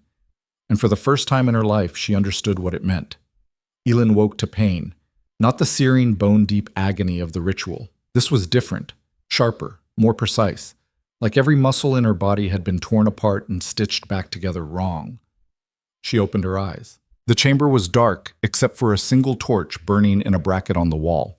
She was lying on furs, thick, soft, warm, in an alcove she didn't recognize. She tried to sit up. Her body screamed in protest. "Don't!" Vera appeared from the shadows, carrying a bowl. "You've been out for 2 days. Your body's still adjusting." 2 days? Elin's voice was rough, raw. "The transformation takes time. Most people sleep through the worst of it." Vera set the bowl down beside her. "Drink this." Elin peered into the bowl. The liquid inside was dark, thick, and smelled like wet earth. "What is it?" "Medicine. It'll help with the pain." "It smells like dirt." "It's mostly dirt." Vera's expression didn't change. "Drink it or don't. Your choice." Elin drank. It tasted worse than it smelled. She gagged, forced it down, gagged again. Vera took the empty bowl. "Better?" "No." "Give it a minute." Elin lay back, breathing hard. Then, slowly, the pain began to recede. Not disappear, just fade to something bearable. She flexed her fingers. The claws were still there, longer than human nails, sharp at the tips, retractable. She stared at them. "It's real," she said quietly. "All of it." "Yeah." Vera sat down beside her. "How do you feel?" "Like I got trampled by a horse." "That's normal." Vera paused. "Anything else? Sounds? Smells?" Now that she mentioned it, Elin could hear everything, the crackle of the torch, footsteps somewhere far above, water dripping in a distant tunnel, voices, muffled but distinct, and the smells.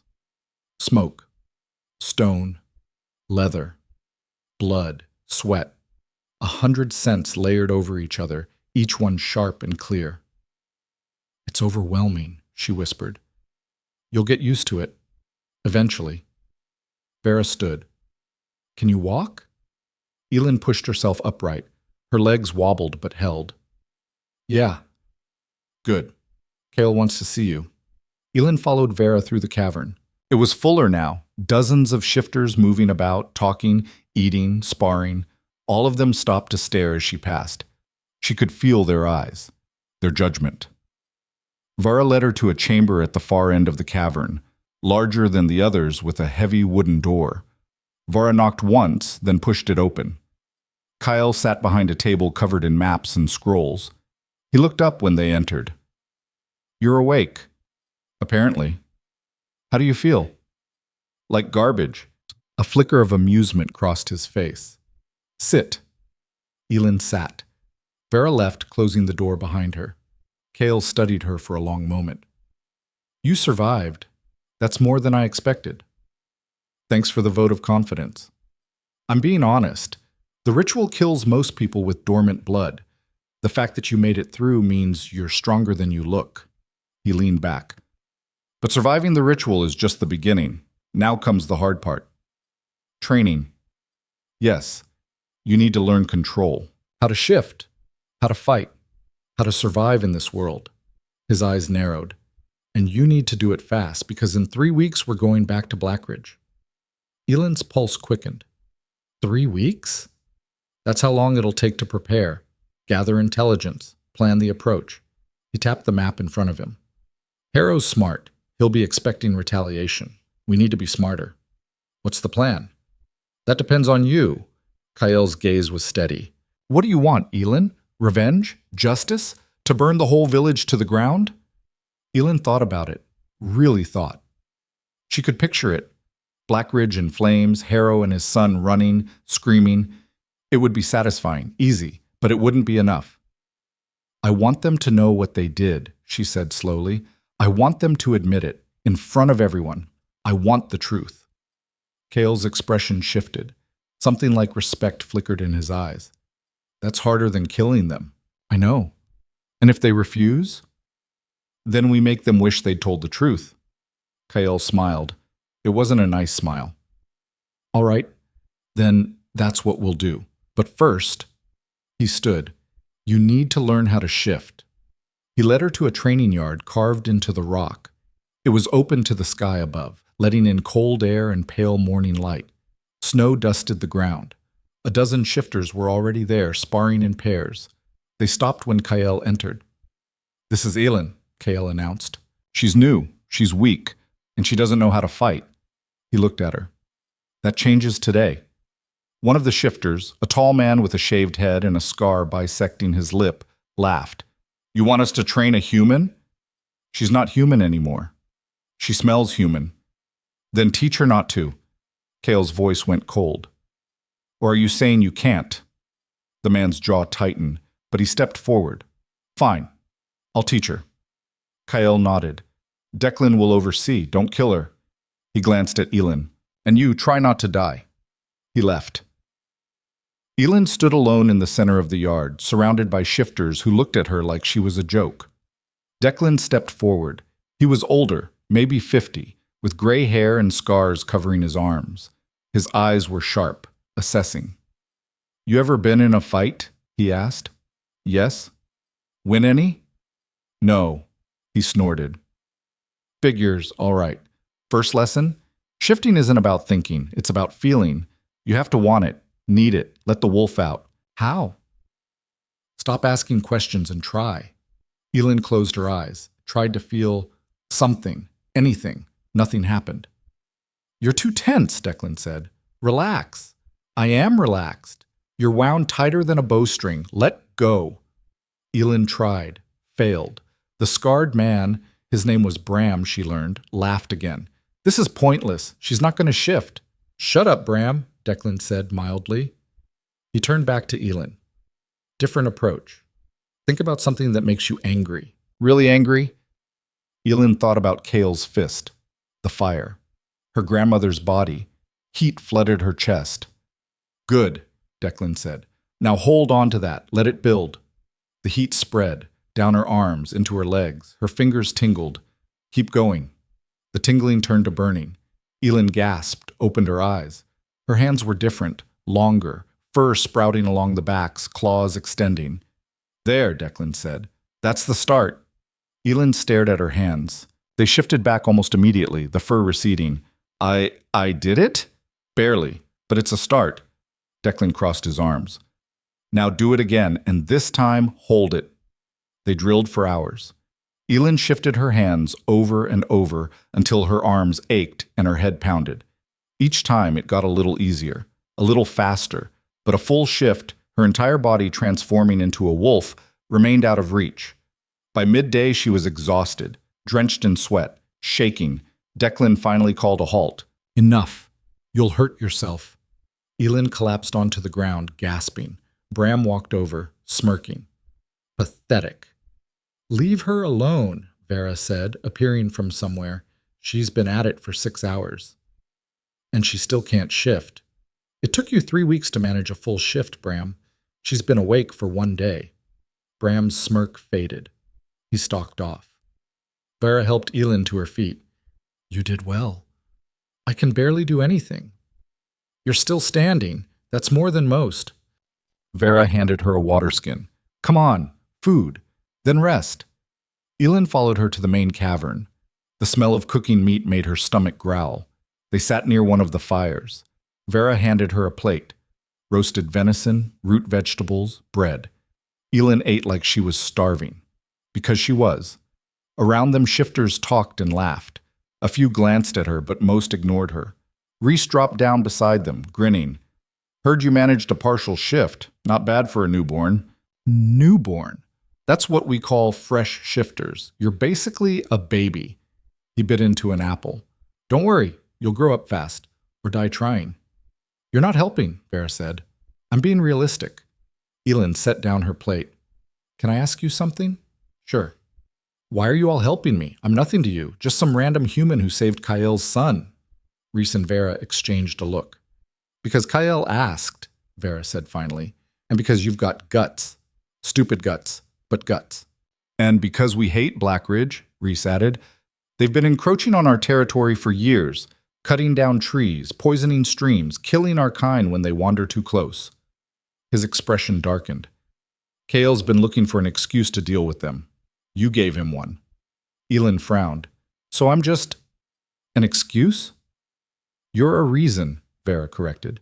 There's a difference. Before Elin could respond, a commotion erupted near the entrance. Voices, shouting. Kael appeared, striding toward them, his face grim. We have visitors. Elin stood. Who? Hunters, from Blackridge. His eyes met hers. They're looking for you. The gathered shifters went silent. Kael gestured to Marcus and several others. Get everyone inside. No one shifts unless I give the order. You're going to talk to them? Marcus's tone was skeptical. I'm going to hear what they have to say. Kael glanced at Elin. Stay here, out of sight. But that's an order. He turned and left, Marcus and a handful of others following. Elin wanted to argue, to follow, but Vera's hand on her arm stopped her. Don't. If they see you, this gets complicated.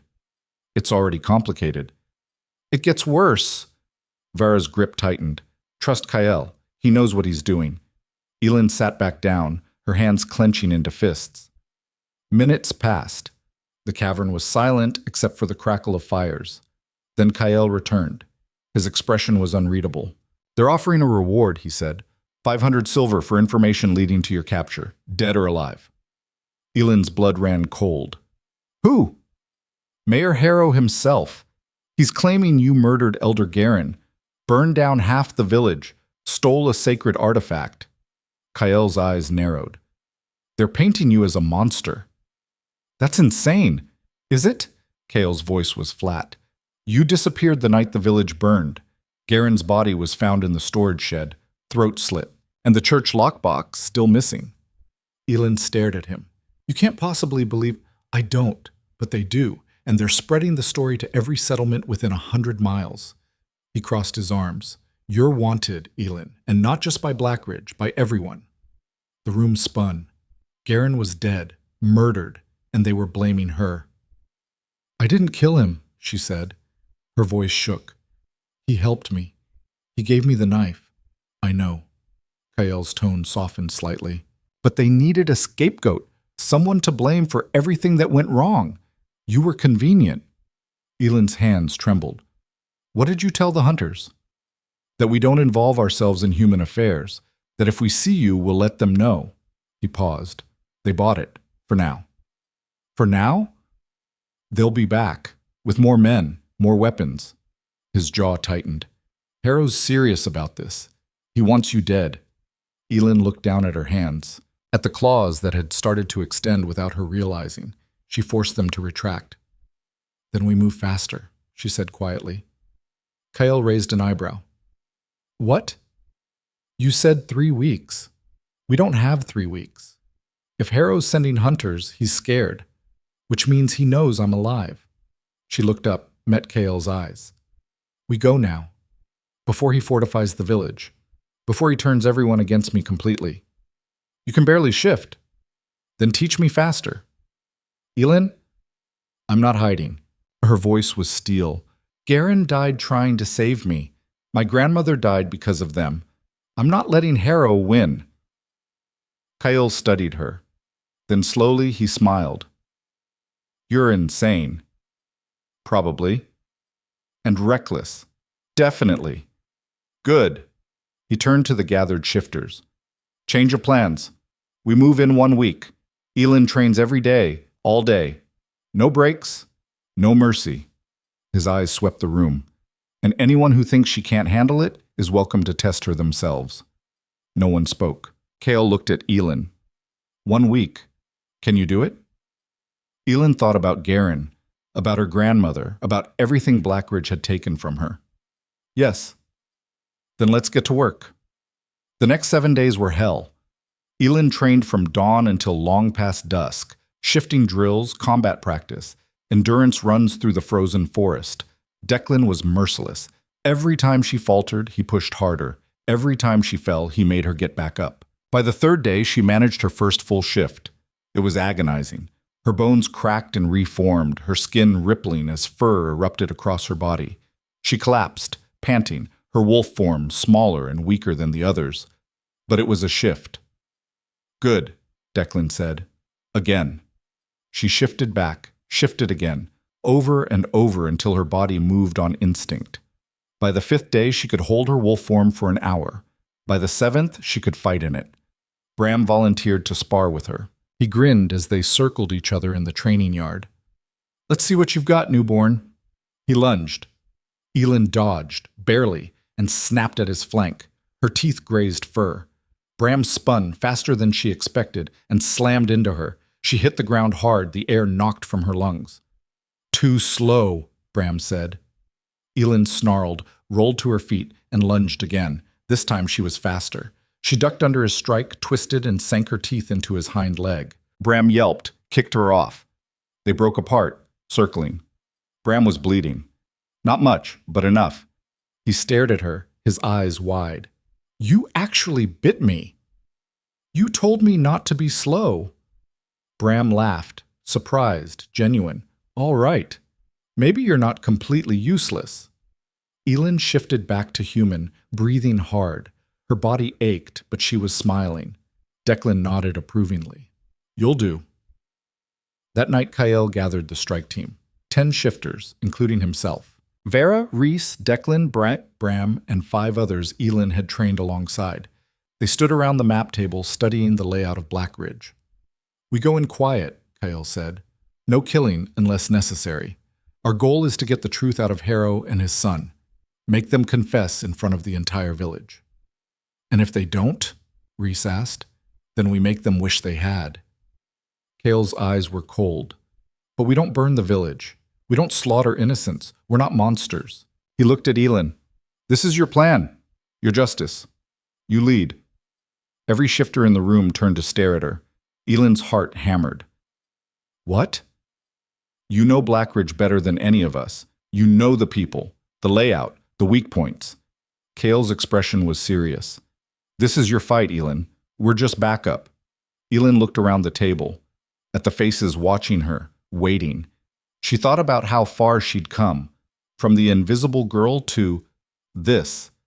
She straightened. All right, here's what we do.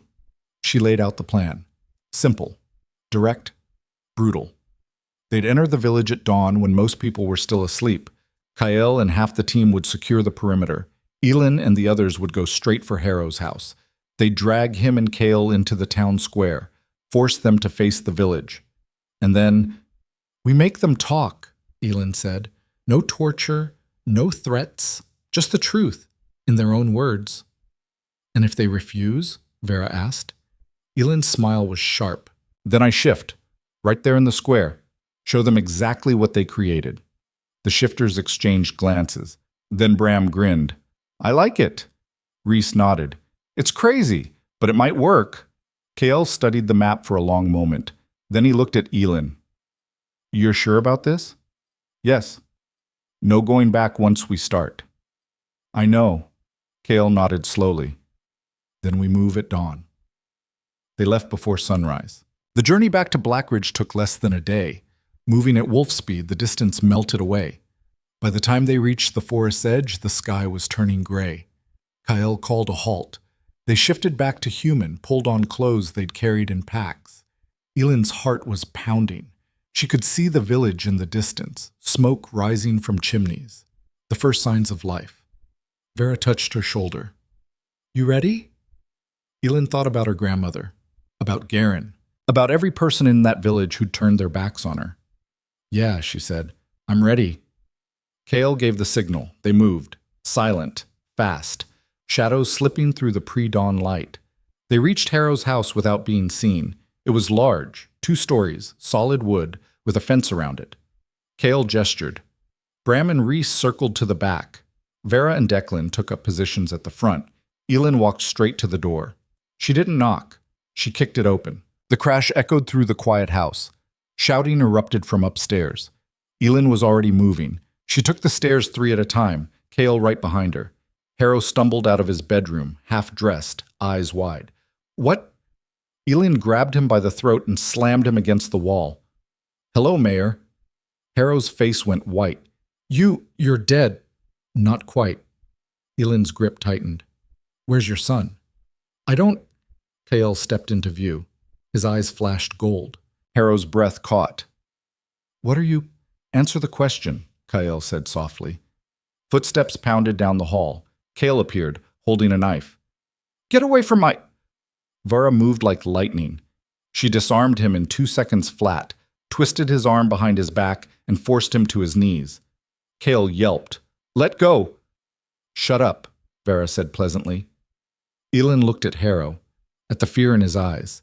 For a moment she wanted to hurt him, wanted to make him suffer the way she'd suffered. But she thought about her grandmother's words, about being better.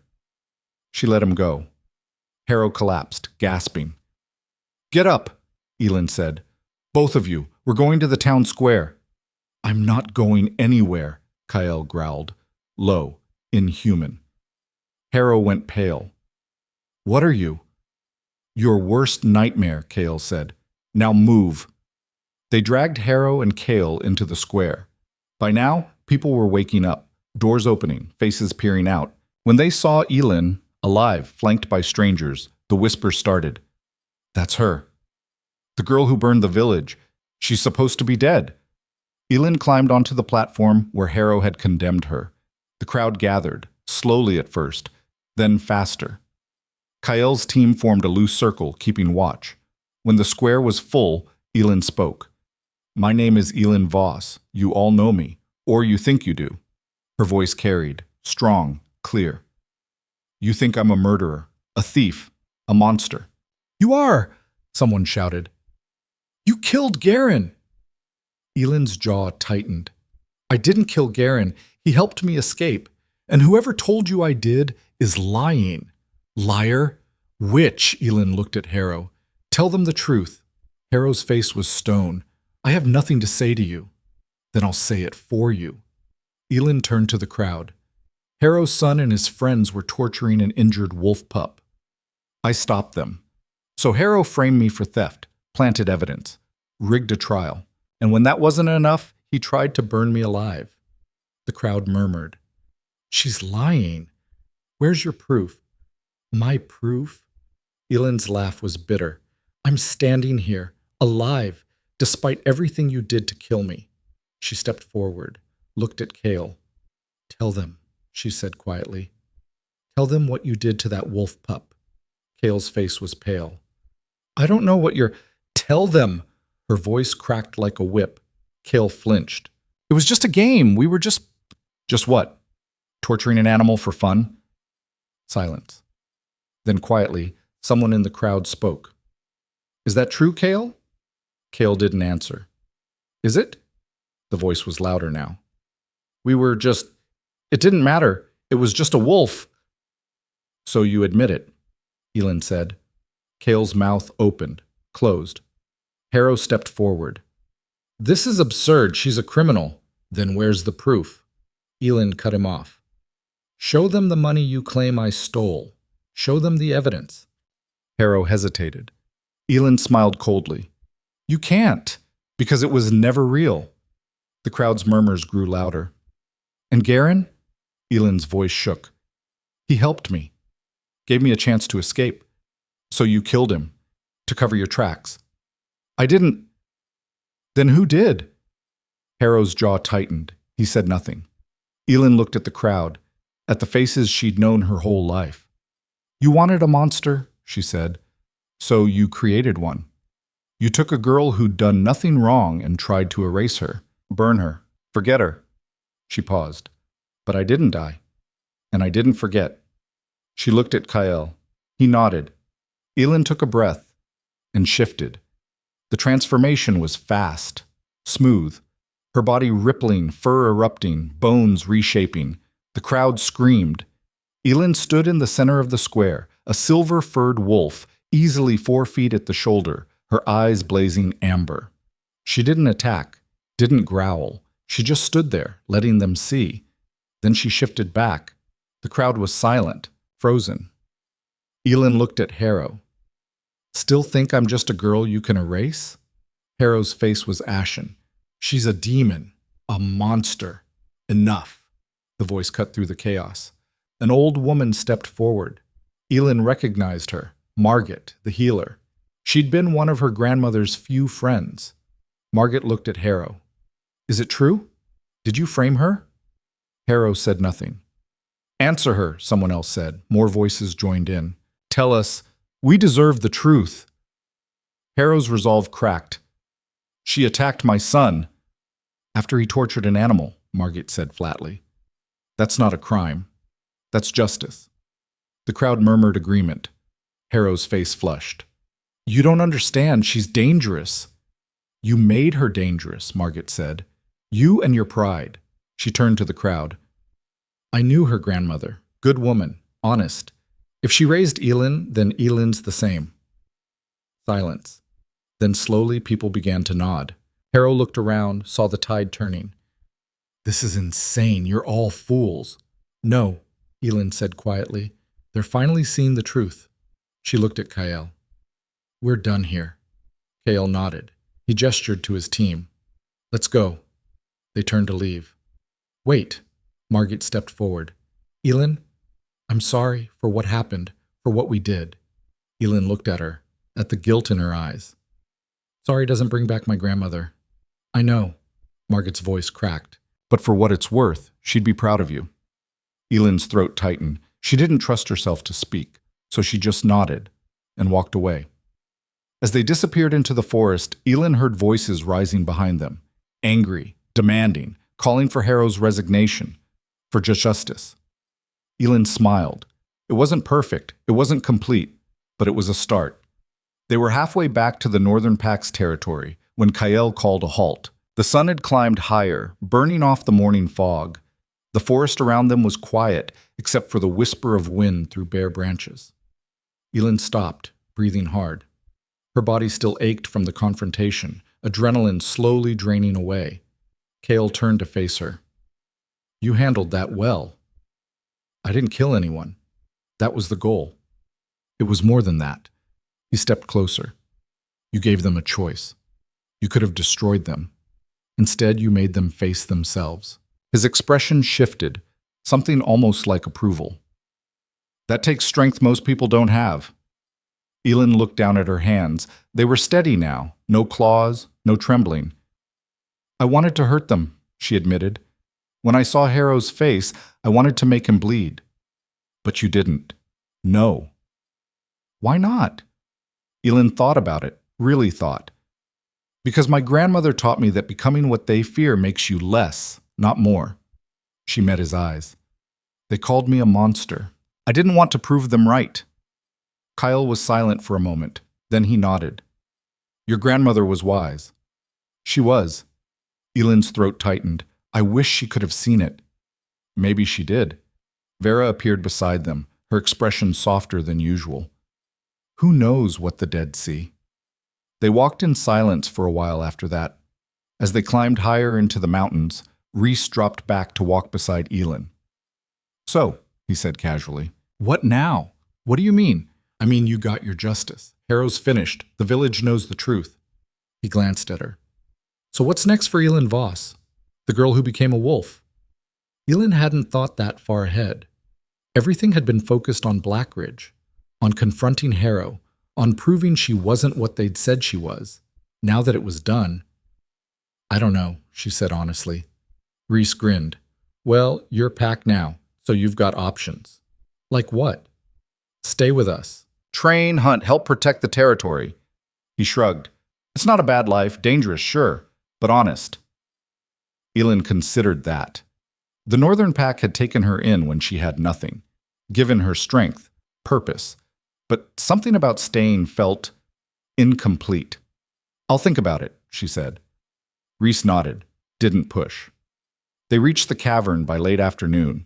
The pack gathered when Kael entered, eager for news. He told them everything, the confrontation, Elin's shift in the square, Harrow's collapse. When he finished, the cavern erupted in cheers.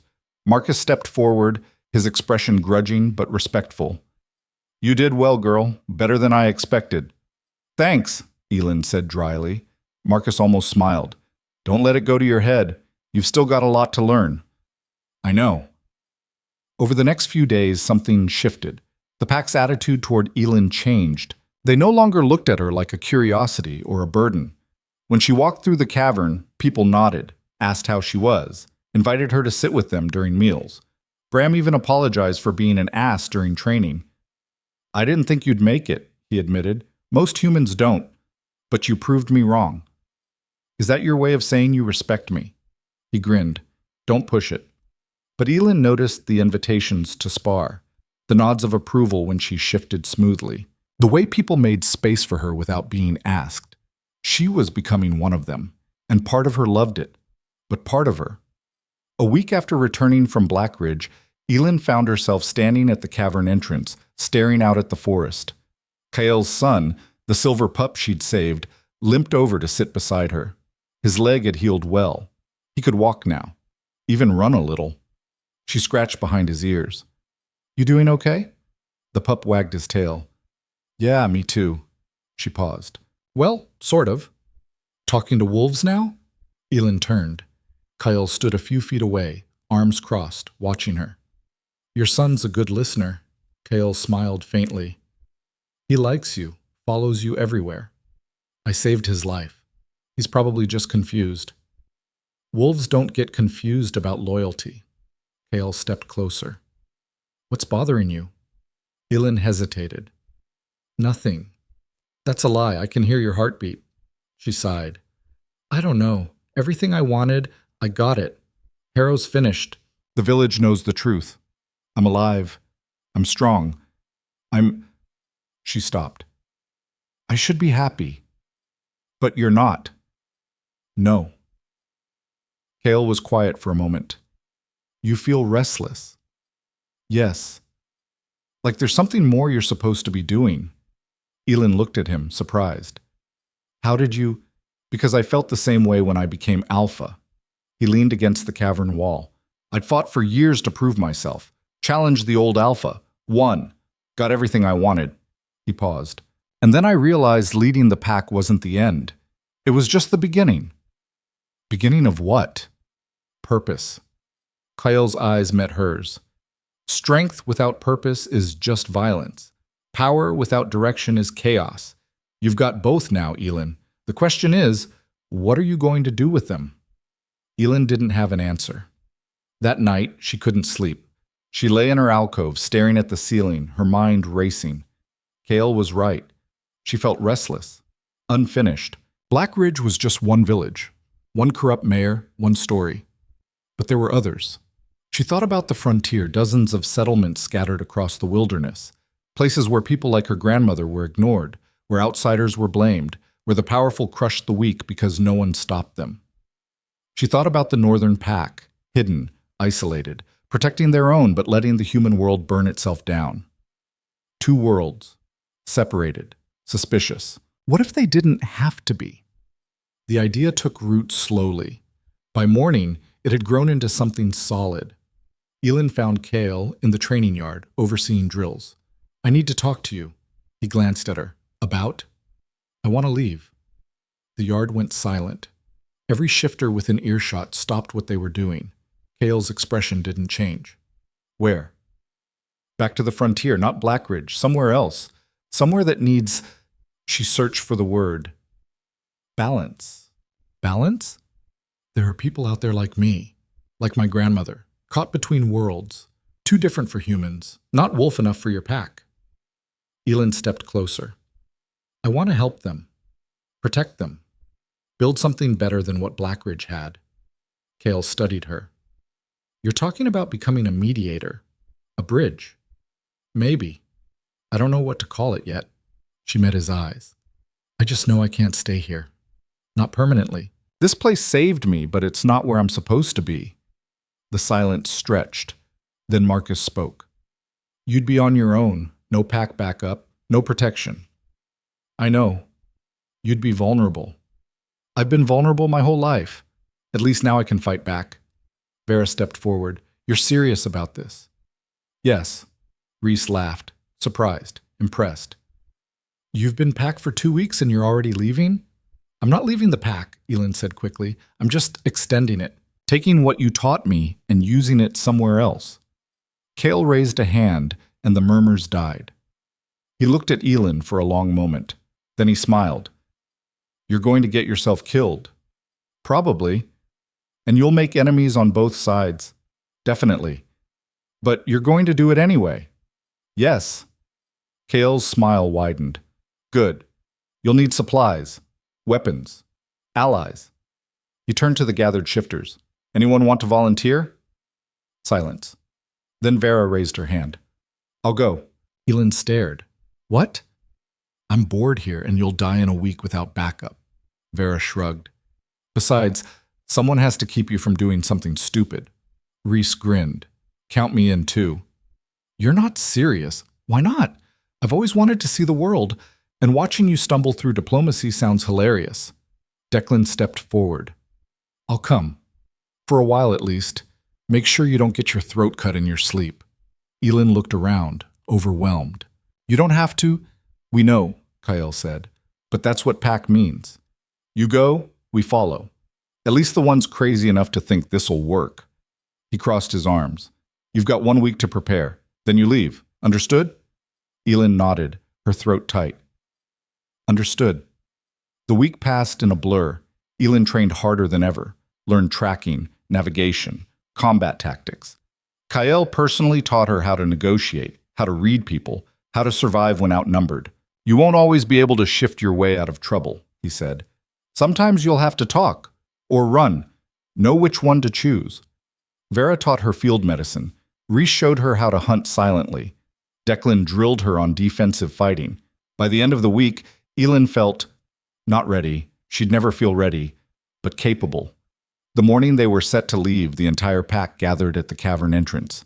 Kyle stood at the front, his son beside him. You're sure about this? He asked quietly. Elin adjusted the pack on her shoulders. No, but I'm doing it anyway. Good answer. He handed her something, a leather cord with a silver charm shaped like a wolf's head. Wear this. It marks you as pack. Anyone who knows what it means will think twice before crossing you. Elin tied it around her neck. Thank you for everything. Don't thank me yet. You might curse my name before this is over. He paused. But if you need us, really need us, send word. We'll come. I will. Kyle's son limped forward, nuzzled Elin's hand. She crouched, scratched his ears. You be good, okay? Listen to your dad. The pup whined. I'll come back, she promised. I don't know when, but I will. She stood. Vera, Reese, and Declan were already waiting, packs slung, weapons secured. Elin took one last look at the cavern, at the pack that had taken her in, changed her, saved her. Then she turned and walked into the forest. They traveled east. For 3 days, they moved through wilderness, avoiding human settlements. Elin practiced shifting on the move, learned to hunt in wolf form, adjusted to traveling with a team. On the 4th day, they reached a trading post, smaller than Blackridge, rougher. The kind of place where questions weren't asked and coin was the only law. They entered in human form, cloaked and armed. The post was a single large building, half tavern, half market. Rough wooden tables. A bar that looked like it had survived several fights. People clustered in groups, talking low, eyeing newcomers with suspicion. Elin approached the bar. The keeper, a grizzled man with one eye and more scars than skin, glanced up. "Help you?" "Information," Elin said. "I'm looking for settlements that might need help." The man's eye narrowed. "What kind of help?" "The kind that deals with problems the law won't touch." He studied her. Then he leaned forward. "You a mercenary?" "Something like that." He poured himself a drink. "There's a settlement 2 days north, Settlers Creek. They've been having trouble with bandits. Local militia's useless." He sipped. "Might be worth your time." "Thanks." Elin turned to leave. "One more thing," the barkeeper said. "Word of advice, don't trust the mayor. Man's crooked as they come." Elin smiled faintly. "Seems to be a trend." They left the trading post and headed north. Settlers Creek was bigger than Blackridge, but just as miserable. Wooden buildings, muddy streets, people with hard eyes and hollow cheeks. Elin walked through the center of town, observing, listening. She heard the complaints, the fear, the frustration. Bandits raiding supply wagons. The mayor demanding bribes for protection that never came. People too scared to fight back. It was familiar. Too familiar. That night they made camp outside the settlement. Vera built a fire while Reese hunted. Declan stood watch. Elin sat near the flames, thinking. "You're planning something," Vera said. "Maybe." "Care to share?" Elin looked at her. "What if we don't just solve the bandit problem? What if we change the system?" Vera raised an eyebrow. Meaning we don't work for the mayor. We work for the people. We take down the bandits, sure, but we also make it clear that corruption won't be tolerated, that there are consequences. She paused. We show them there's another way. Reese returned with a deer carcass, grinning. "Are we starting a revolution?" "Because that sounds fun." "Not a revolution," Elin said. "Just justice." Declan snorted. "Same thing, different name." "Maybe," Elin smiled, "but it's worth trying." Over the next week, they executed the plan. First, they tracked the bandits, found their camp in the hills, scouted their numbers, 15 men, poorly armed, overconfident. Then they struck. At dawn, while the bandits slept, Elin's team moved in. They didn't kill. They didn't have to. Vera and Declan disabled the sentries silently. Reese scattered their weapons. Elin shifted, her wolf form terrifying in the pale morning light, and herded the bandits into a tight group. When the bandits saw her, a wolf the size of a pony, eyes blazing, they broke. Some ran, some begged. Elin let them run. The ones who stayed, she and her team bound and marched back to Settlers Creek. The villagers gathered as they entered, dragging the bandits behind them. Elin shifted back to human in the center of the square. The crowd gasped. She ignored the stares. "These are the men who've been raiding your supplies. They're yours now. Do what you want with them." The mayor, a fat man with greedy eyes, stepped forward. "Who are you to—" Elin cut him off. "I'm nobody. Just someone who's tired of watching people suffer because their leaders are too corrupt or too cowardly to help." She looked at the crowd. "You don't need a mayor to protect you. You need each other. Organize. Fight back. Stop waiting for someone else to save you." Silence. Then a woman stepped forward, young, thin, angry. "And if we do? What then? The bandits come back, or worse." "Then you call for help," Elin said, "and I'll come back." "Why?" The woman's voice was suspicious. "What do you get out of it?" Elin thought about her grandmother, about Blackridge, about every person who'd ever been powerless. "Because nobody else will," she said simply. The woman stared at her. Then, slowly, she nodded. Others followed. By the end of the day, the bandits were locked up. The mayor had been forced to resign, and the villagers had started organizing a real militia. It wasn't perfect. It wouldn't last without work. But it was a start. As Elin's team prepared to leave, the woman from the square approached. "Thank you," she said quietly. "Don't thank me. Just keep fighting." The woman smiled. "We will." Elin and her team left Settlers Creek behind. Over the following months, they traveled the frontier. Settlement to settlement, problem to problem. They broke up slave rings, stopped corrupt officials, mediated disputes between human towns and shifter territories. It was hard, dangerous, exhausting. But it was also right. Elin found herself changing, not just physically, but mentally. She learned to negotiate without violence, to read situations before they escalated, to know when to fight and when to walk away. She made mistakes, plenty of them. There were towns that rejected her help, leaders who tried to kill her, situations that went sideways despite her best efforts. But slowly, word spread. The girl who walked between worlds, the wolf who protected the weak, the stranger who asked for nothing but gave everything. People started seeking her out. One evening, 6 months after leaving the Northern Pack, Elin sat by a fire with her team. They'd just finished a job in a mining town. Hard, brutal work, but successful. Reese was cleaning his weapons. Vera was stitching a torn cloak. Declan stared into the flames. "You ever think about going back?" Reese asked suddenly. "To the pack?" Elin considered. "Sometimes, but not to stay." "Why not?" "Because this is where I'm supposed to be." She gestured to the wilderness around them. "Out here, helping people who don't have anyone else." Vera glanced up. "You sound like Kael." "Maybe he rubbed off on me." Declan smiled faintly. "You've built something, Elin. A reputation. People trust you. That's not easy to do. It's not just me, it's all of us." "True, but you're the one who started it." He paused. "You're the one who refused to be a victim, who turned pain into purpose." He met her eyes. "That matters." Elin looked down at her hands, at the claws that now came and went as easily as breathing. She thought about the girl she'd been. Invisible. Powerless. Afraid. That girl was gone. In her place was someone new, someone forged in fire and pain and choice, someone who'd learned that strength without compassion was empty, that power without purpose was meaningless, someone who'd discovered that the best way to survive a broken world was to start fixing it. "Yeah," she said quietly. "It does."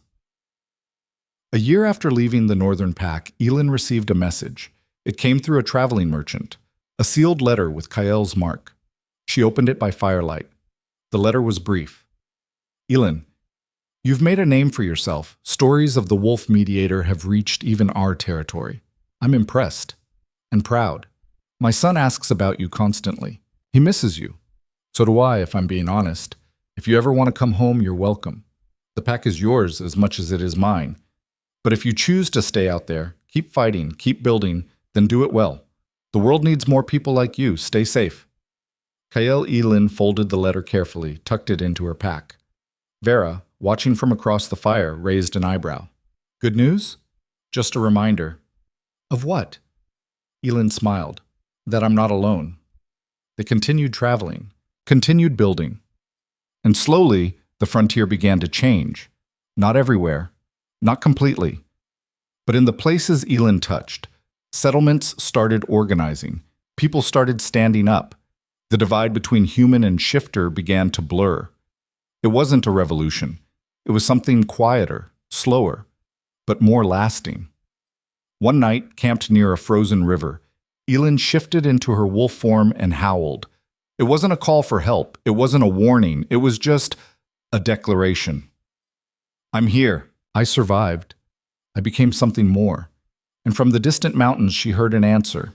The Northern Pack, howling back, telling her they heard, they remembered, they were proud. Elin shifted back to human, smiling. Vera tossed her a cloak. "Showing off?" "Maybe." "Good. You've earned it." Elin wrapped the cloak around herself and sat by the fire.